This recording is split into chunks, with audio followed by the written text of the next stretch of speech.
No, but we're talking about the church. And this whole idea that people matter, we're talking about ourselves as a church. We're talking about how we invest in people. We're talking about how we engage culture and how we need to show culture what it means for them to matter to us. We have created by social constructs, we have created a system where it says, well, people like this matter more than people like this, okay? Now, one of the most difficult realities in this is this, okay? We can get ourselves to say, okay, homeless people matter. We can get ourselves to say, that people that have been gripped by whatever addiction it is, it may be alcohol, it may be drugs, it may be pornography, it could be food, anything, okay? Those who are gripped by addiction, we need to love. Those who are in opposition to everything that we stand for, we need to love those. Those who are vulgar and offensive, those who commit sexual acts that they shouldn't, we need to express love. But one of the things that hit me really hard is it really, really is exponentially growing the terror in other nations, in our nation. People are just popping out of everywhere and doing crazy things that are ruining lives, killing people. And you know what? It's real easy to hate them, isn't it? Like, we want to hate them. I want to hate them. I'm going to be honest with you. I want to hate them. But if people matter to God and they matter to us, even those people matter. I was watching, and I can't remember the names, forgive me. I can't remember the names of everybody involved, but there was a guy who started streaming, and he had a gun, and he walked into a neighborhood and gunned down a grandfather and a dad, African-American man. And he was arrested and all that stuff. And I remember watching, like, that week, watching an interview with the family on television. And they were weeping. They were weeping at the loss of their grandfather. They were weeping at the loss of their father. And then the daughter said this. She started to cry even more, and she said that she was weeping because a mother had lost a son, and she was talking about the man who committed the crime. And there are instances in our life where someone has done something so horrible to us, and God challenges us to love those people. And so when we talk about people matter, when we talk about saying that people matter, we've got to do our best. We've got to do our best to love everyone. And when it's hard, we got to rely on Him to help us love everyone. A little bit of a funny story. I don't know if you guys have noticed, but some of you have, especially those who've been around for a little while. Don't take that personal. But I remember growing up that I fought to get good grades, and I would just work really, really hard. Now, I don't know if you've noticed this today, but there are some parents and some grandparents that pay their kids to get A's. You've seen this before? Like, I don't know if this is like come across us, but it's like, okay, I'm going to barter with you. I'm going to gamble with you. I'm going to hope that, okay, if you can bring A's home, I'll give you $10 an A. I will give you $10 an A. I've seen it even higher than that. Like, if you bring home good grades, you will be rewarded. Now, in my day, if you brought home bad grades, it wasn't a reward. We won't talk about it. But when you brought home good grades, okay, you're doing what you're supposed to do. Awesome job. Right? Good job. And so, like, I've been watching this unfold, and I'm like, where's my money? I mean, I tried really hard as a child. I worked really hard for good grades. And what happens is this, okay? Now, I am not outside of being guilty of this, but every parent in this room has gotten to the place where your kid is acting like an absolute monster. And you're like, okay, I will give you anything you want if you shut your mouth. And then it begins to manifest in different ways. Before you even get to the meltdown, you begin to barter with them. Okay, before you even go to the grocery store, if you behave, I will do this, right? If you behave, I will do this. Or honestly, like, and you guys know my son, sometimes he can be a little bad at church. I mean, yeah. We do our best to, like, insulate and not let you guys see it. Hopefully we're succeeding. But there was a time where I'm like, dude, all right, I've got Lego minifigures. For those of you who know what those are, I've got Lego minifigures at home. If you're a good boy at church today, you'll get one. And it worked, at least for a little while. And I don't know. You better behave. But then he started saying, well, I want 2 of them. Like, okay. Now here's where it started to change. I said, no, you only get 1. Well, I'm going to be bad. See what happened? So what happens there? Our relationship with our children begins to amount to a transaction. If you are, then you get, right? If you behave well enough, if you do what you're supposed to, if you are obedient, I will give you a gift. I will respond with a blessing. Some of you guys can definitely notice where I'm going with this. You see, a shift must be made. When people matter, transactional expectations end, and leading with love that leads to transformation begins. In short, transaction demands are informed religiously driven, but transformation sets us free to experience life through Christ's love. You see, transaction means if you, then I will. Transaction means that you have to give me in order for me to give you. Transformation is a process. It's a messy process. It's a process that causes us to go a little bit and then maybe have a few steps back, right? Like, transformation cannot be measured necessarily. Like, you would think, like, I am having no success. This person is a mess. I'm trying so hard and they just keep and then you find out, like, 2 weeks or 3 weeks later that something huge was happening inside. Or you were just too dumb to see it. But when we operate with transactions, we tell people when they come to church or when they start a relationship with us, you've got to in order for me to. You have to in order for God to. And we've got to step out of that kind of faith. We've got to step out of that kind of experience. You see, a transaction is a deal. It's an arrangement or a bargain. It's a negotiation. It's you perform. It's a performance and then you receive. But a transformation is, in speaking, it's a metamorphosis. Or more specifically, when we talk about our faith, transformation is a rebirth. It's something that happens in us that makes us completely different people. And some people seem to be preoccupied with obeying rules and obeying regulations, and oftentimes, we want to stack up whether or not a person is changing by how well they're behaving. But here's what happens. When we begin to operate on the ideal of do's and don'ts, it is a deadly set of principles. There's no love, there's no joy, there's no life, there's no passion. It's a mechanical form of law-keeping that we call legalism. You see, legalistic focuses only on obeying bare rules, destroying the broader context of God's love, which is redemption. And Jesus' challenge has always been to free yourself from religious complexity and love others from a position of relational simplicity. Like, free yourself from these complex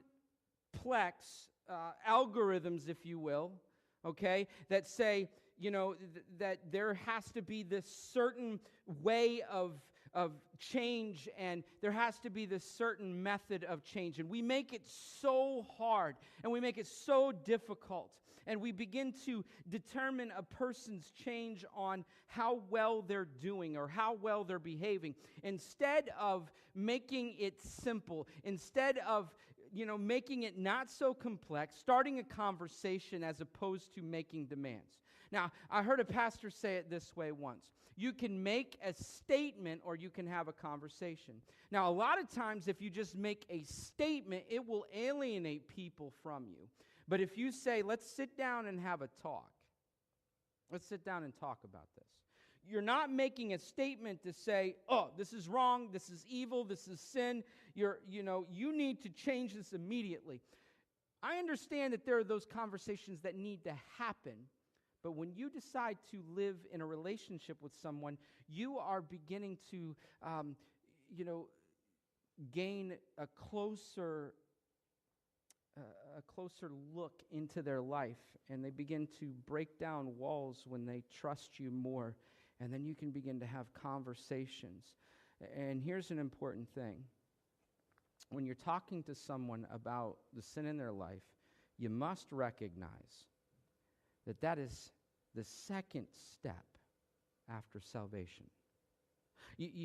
When someone is introduced to Christ, you can't say, okay, before they make that leap and say, okay, Jesus, I'm going to make you Lord of my life, I'm going to change myself by surrendering to you and allowing that surrender to change my life. We've got to be careful that we don't start demanding change before he has come into their life.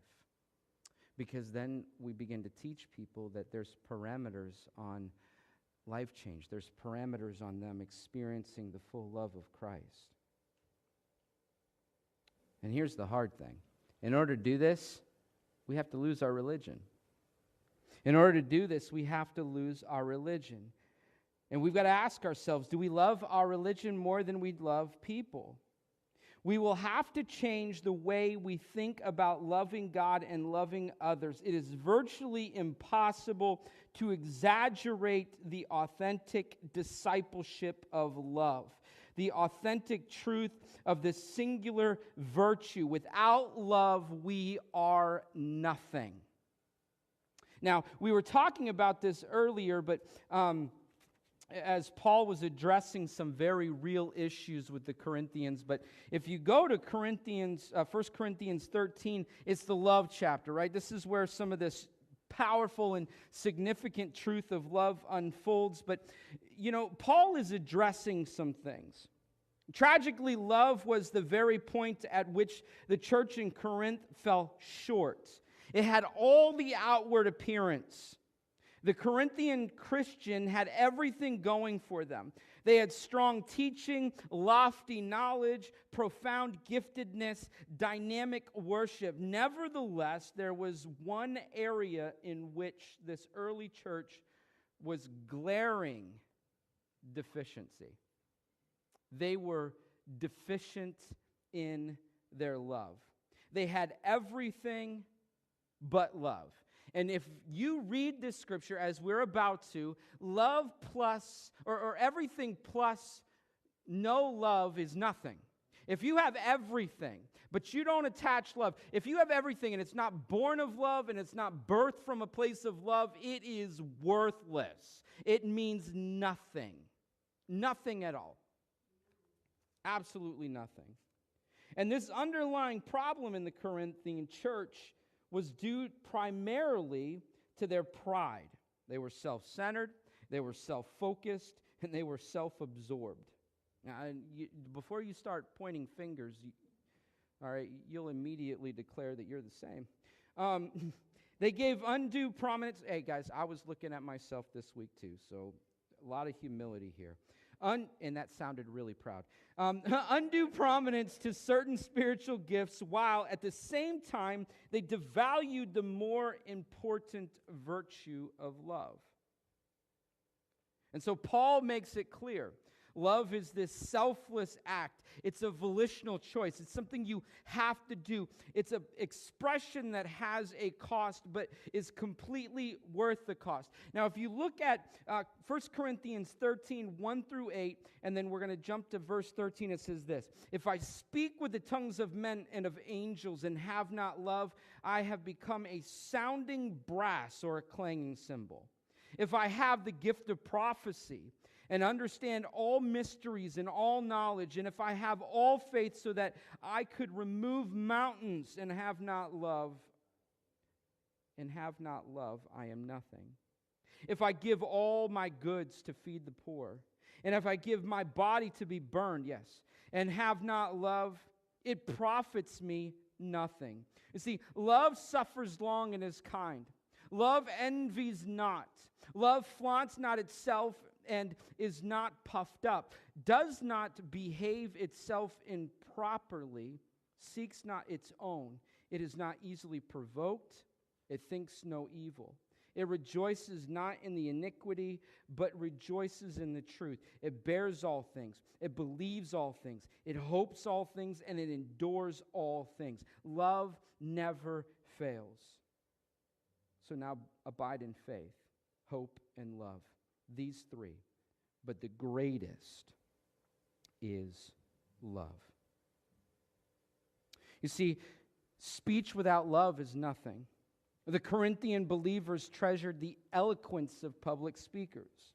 Athens was the iconic city that was the center of Greek philosophical thought. It was located only 45 miles from Corinth. And it became this cultural influence. And what happened is these public speakers were elevated to this prominent place if they knew how to speak. They were, so to speak, they were the golden-tongued persuaders of the day. They were rock stars. People looked on them with this lofty idea. They would do all these incredible things. They would create an emotional atmosphere as they spoke, and they would speak, and it would appear to be profound. It would appear to be powerful. It would appear to express this sense of this person knew how to speak in front of people. And not only that, it would instigate things inside of them, but it was empty. It was meaningless. It didn't have any value. It wasn't special at all because it wasn't born of love. I mean, there are people that can be wise. They can preach great sermons, teach the profoundest lessons, offer the wisest counsel, and give the strongest witness. But without love, what does the verse say? They become a sounding brass or a clanging cymbal.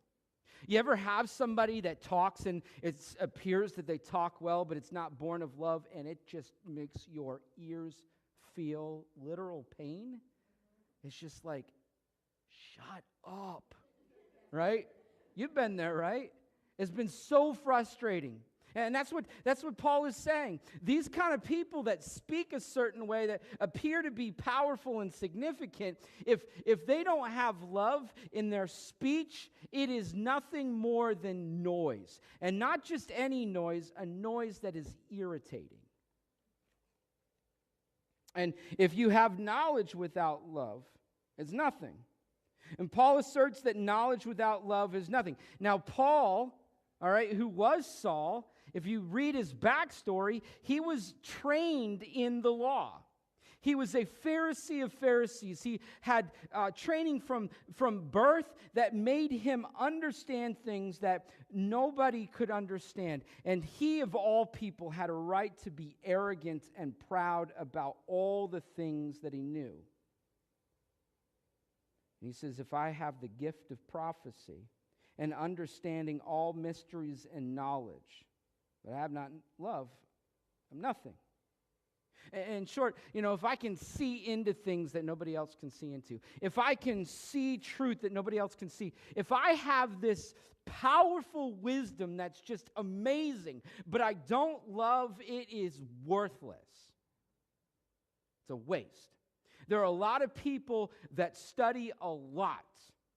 They look at the Greek and the Hebrew, and they allow God's Word to become this book that they study. And I understand that it's critical to study, but if all you do is study to know, there is no meaning in that at all.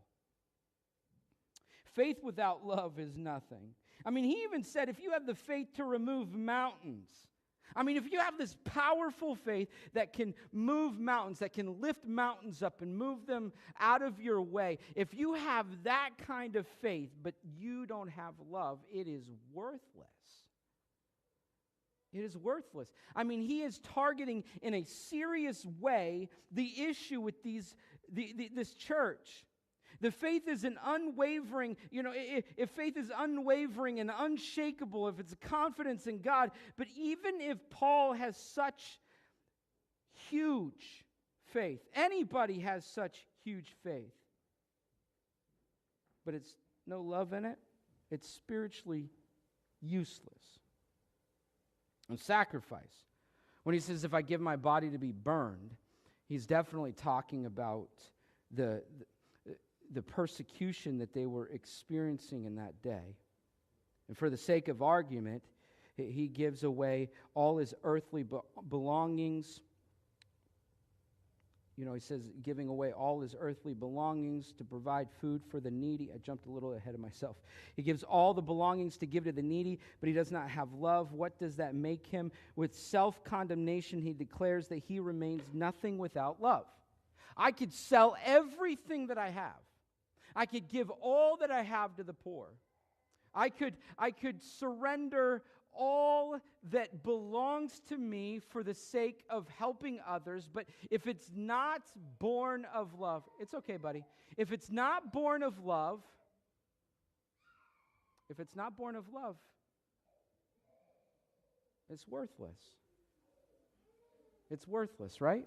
It doesn't mean a thing. And then he says, facing death without love is nothing as well.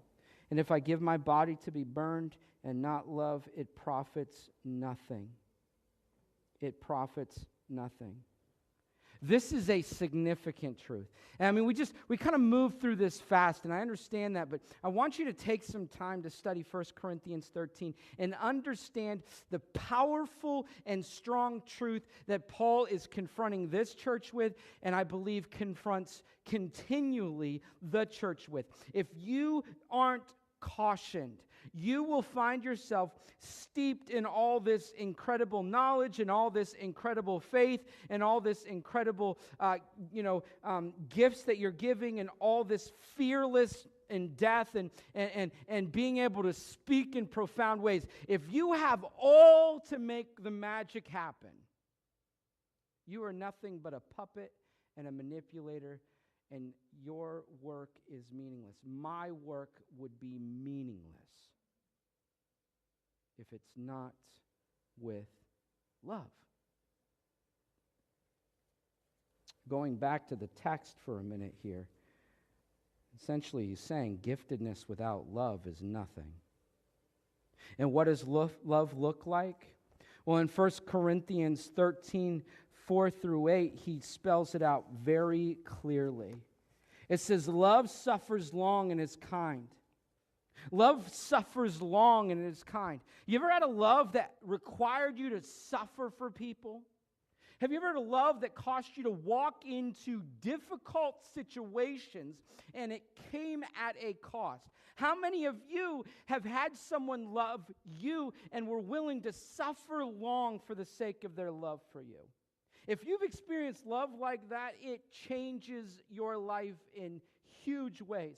And you can tell, you can notice that someone is like down in the trenches with you. Someone is not afraid to shoulder you no matter how bad you have messed up or no matter how awful someone did something to you. They're willing to endure with you. They're willing to suffer long and still be kind. Love envies not. Love flaunts not itself and is not puffed up. It doesn't envy others. Love is like saying, okay, that person is better than me at it, so let's elevate that person so they can do a better job. Now, that's hard because we want to be better, right? We sometimes struggle with other successes. It's not puffed up. It doesn't flaunt. It doesn't puff yourself up. It puts yourself aside.